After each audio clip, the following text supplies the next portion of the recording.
Okay, time to do something I'm pretty sure that I said I wouldn't do, and that's we're talking about the UK version of The Office, or really the entire David Brent saga, because all the follow up things that Gervais did after that involved just that character. So I went into this with the mindset of do everything you can to not compare this version to the US version. Do everything you can to take it on its own merit. And for the first two episodes, that was pretty difficult because those two episodes really embodied a lot of things that the first couple episodes of the US version did. But after that, I gotta admit, the series started getting a lot better because the humor that Gervais and Stephen Merchant were able to put in for that staff training episode, that club episode, even though that was kind of risque, and things that they did in the last episode to deal with the downsizing story arc, which the US version kinda ignored for a good amount of its first two seasons. Yeah, it did come up, but just bam, suddenly it's back. Here, it seemed to be more omnipresent, although when you've got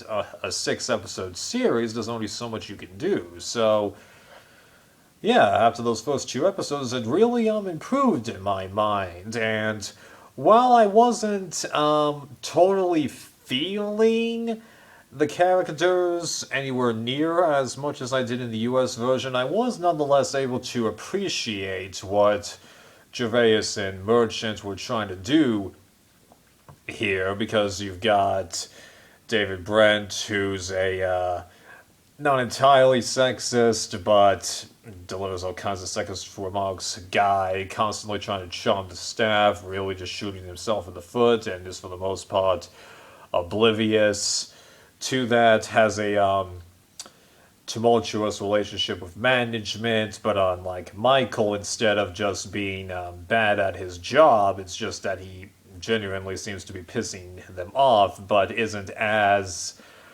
afraid to admit that, unlike Michael. And then you've got this show's version of Jim and Dwight in the form of Tim and Gareth. And it was interesting to see how, while it's clear that those two don't like each other, it was very different, this rivalry, and how Tim didn't pull as many pranks and just, looks at the camera and goes, that kind of a thing. I really do enjoy those moments, although I did miss a couple of them. And then also the love triangle between him, Don, and Lee, or not exactly a love triangle, because he doesn't actually try to vie for her affections, even though it is kind of hinted that something there could happen. But as Stephen Merchant explains, that's the beauty of it. The fact that they didn't try to force it, it just ended up in this series, even though they did want it to, because obviously it's in the Don script, that they're trying to move the story arc along, but it didn't, rise to, oh my god, something big is going to happen here. We didn't really know that anything between them was going to happen. And even then, it was really in Series 2 that this story kept coming up. The big moments here are just subtle stuff, and that's something that I can appreciate about that, because in the retrospective documentaries, Merchant and Gervais made it clear that they really wanted this show to really embody the documentary aspect of it, and they did in that regard. I've got something more to say about that, but I'll talk about that later. Yeah, that's all I can really mention about the first series. So, Series 2. First episode, didn't really like it because it's just this show's version of the merger. In fact, it was called the merger. But after that, it began to move things along, but you had to really look closely at it, because on the surface, it just appears that Gervais is going around having his character do all kinds of stupid stuff, making a fool of himself. But if you really paid attention to his interactions with Neil, you could tell that they were moving it along. But again, when it's a 6 episode series, there's only so much you can do. But I think that was always the plan for Gervais and Merchant. They're like, this, while we've got a gem on our hands here, though they didn't realize how much of a gem, we can only do so much with this. We gotta make it right. Yeah, it's really interesting just how much they were able to understand their craft, and if you watch all the documentaries, how much they had to fight to maintain as much control over it in the beginning as they did. And the same thing with the love triangle. On the surface, it doesn't look like that much is happening, but if you really pay attention, oh yeah, you can tell that stuff is happening, because a couple of moments where Dawn is looking at Tim and Rachel, I think her name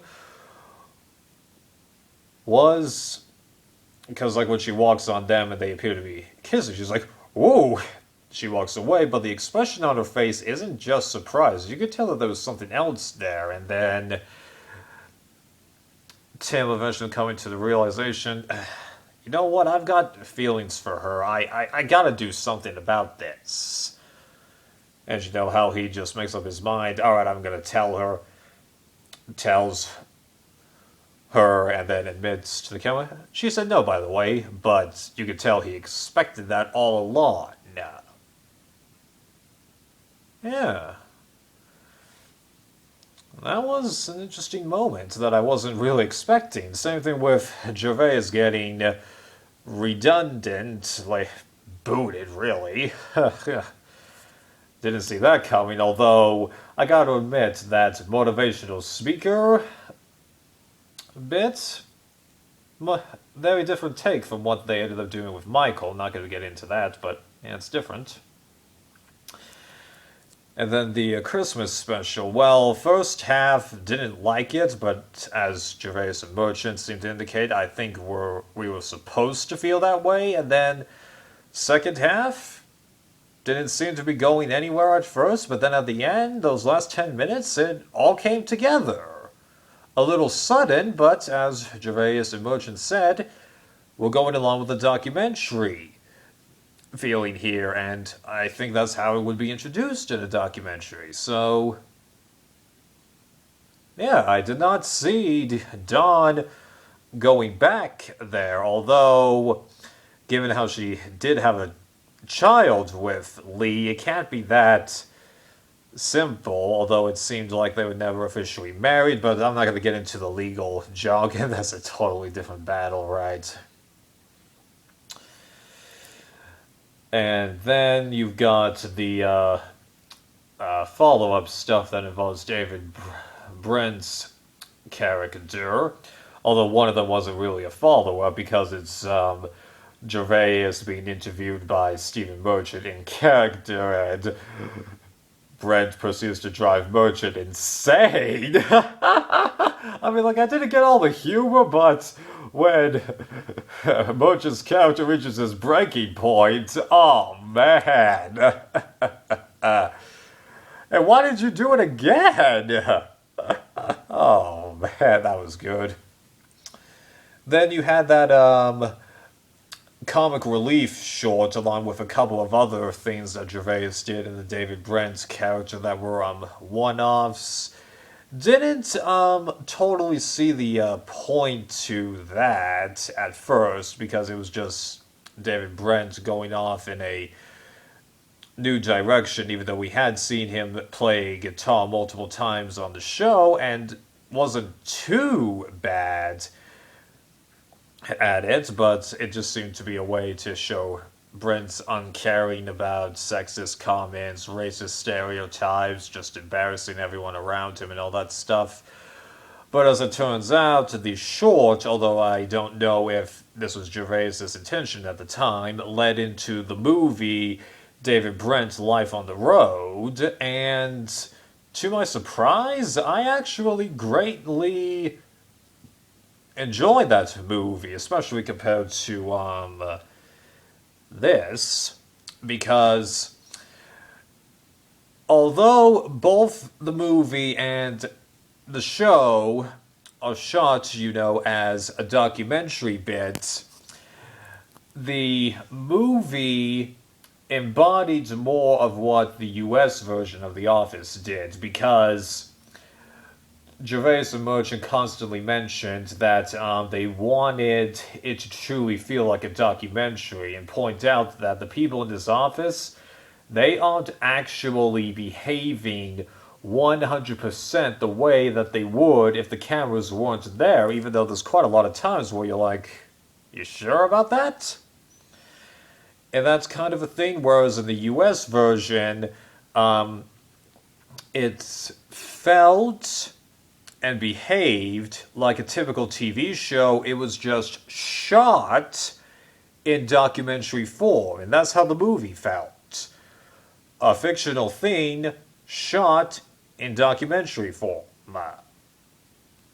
So it was just a lot easier because I felt like, yeah, they've broken through the fourth wall here. All the people that have the talking head moments, this is what they're actually thinking. Although, at the same time, ironically, like when they're doing those group, not group, musical performances, or showing the little bits of Brent's latest attempt at salesman business, I'm like, everyone else is okay with the cameras there. That did enter my mind a couple of times, although in the performances, I'm sure a decent amount of big performances are being taped somehow, and they're told that there are cameras there. At least I would think that they are. So there's that argument. But I will admit, I did also find it odd that two of the females that were in Brent's office, not the one that was higher up, the receptionist, and then that other lady, I did find it kind of odd that they were the ones that stuck up for Brent the most, despite all those sexist things that he said at the beginning, and that the receptionist did look somewhat uncomfortable while all that was going on, even though she did admit he brights up the place from its monotonous. And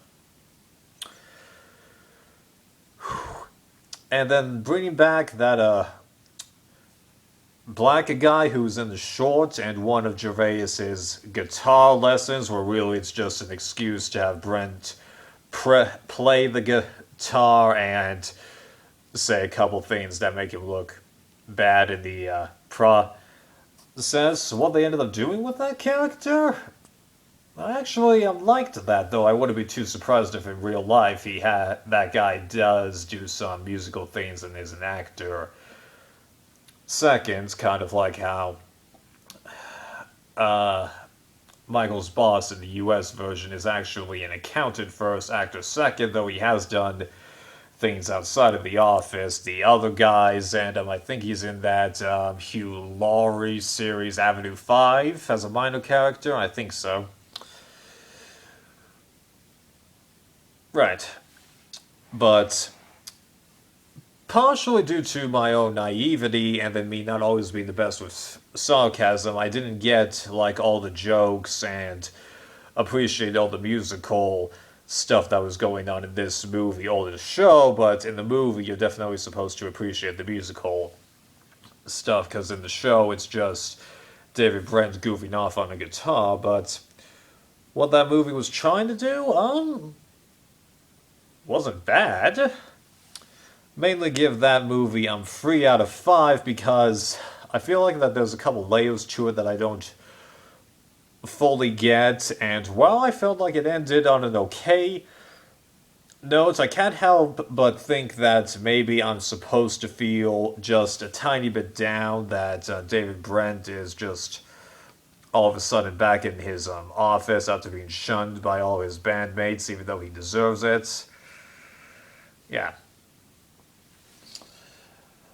So that takes care of my thoughts on the movie. So overall thoughts on the show or the David Brent saga. I definitely applaud Gervais and Merchant's efforts because it does seem like they were able to accomplish all that they were trying to do based on how everyone has reacted to this show, but I'm not too sure that I'm going to be keeping that DVD because the main reason I bought it was that I assumed that the deleted scenes and other extra stuff would matter to this show as much as the US version did. Well, it didn't. And then, given how this show also truly embodied the documentary feel, where Gervais and Merchant are trying to say, this is not 100% how everyone will behave, but it's actually pretty close. That did kind of get to me, because I didn't care for the characters anywhere near as much as the US version, and given the short length of each series, there was really only so much they could do with the product, although, as I said, I do applaud the fact that they were able to accomplish everything that they set out to accomplish, because this is not a bad show. I just didn't enjoy it as much as the crowd did, even though, as I hope I've indicated, other than the first two episodes and the first episode of the second series, it was pretty easy for me to treat this as being totally different than the US version, especially since I've been trying to force myself to say, don't think of this as an adaptation of The Office, think of this as a Ricky Gervais show. Because I'm going to be watching extras as soon as I finish making this review here, and I'm hoping that I really enjoy it. My dad seemed to think it was pretty good, whereas he said that he didn't enjoy this show that much, but that's his, personal view on the subject. He didn't say that it was crap, he just didn't find it amusing. And I see where he's coming from, even though I did laugh a good amount of moments, but not for the right reasons, I think. And I'm not going to be doing a real comparing to Michael and David Brent here because, they both shoot themselves in the foot in the same way. It's just the individual jokes that are different because David Brent threw in a lot more sexist stuff, whereas for Michael, not to say that he didn't say some sexist stuff, but it's different. How exactly? I gotta be honest with you, I can't really explain it. But again, is this a bad product? No, not at all. I just didn't enjoy it as much as the crowd does. But this was only $13, and since I can't buy the DVD for David Brent Life on the Road, I just rented it from Amazon, so that's only $3 more. That's fine. It was totally worth that amount of money. Well, if you stuck around for the whole thing, I hope I touched upon everything on this show's saga that deserved to be touched upon, and if you want to point things out to me or want me to explain more things, by all means, enlighten me. See you, people.